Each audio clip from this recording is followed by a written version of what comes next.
এ খোদা সুখদা এক প্রমোদ বদন, দর্শন করি মন ঝরিল নয়ন। হেসে কহে সে রূপসী সবিষয়ে মন, কহ দেখি মহাশয় কহ কি কারণ। বিষয় বিরাগে তুমি ভুবনে প্রচার, কেহে তো জন্মিল তব মানুষ বেকার।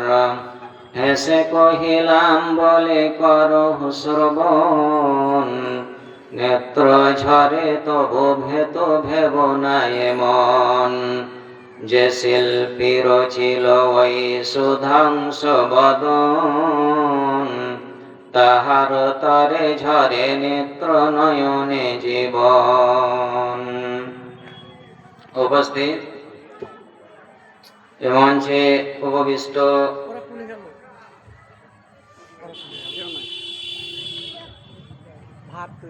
মৌলভী সাহেবগণ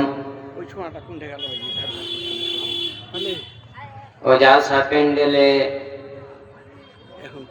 দূর দূরান্ত থেকে আসা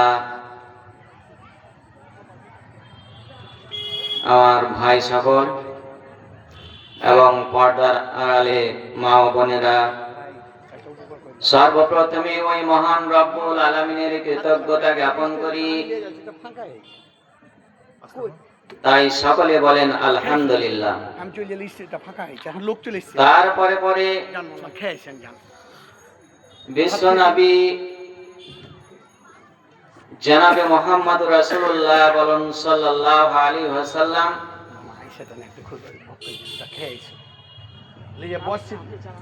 আমি একটু 10 মিনিট দেখছি লোকজন গেলা। আসসালামু আলাইকুম। টাকা পর্দা দেনি করে দিতে কইছিল না, ঠিক আছে। তবে গুলি করবো না, কি যে করবো, গাইল দিলে সালা দোষ মাদ্রাসায় দিলে নিয়ে যাবো।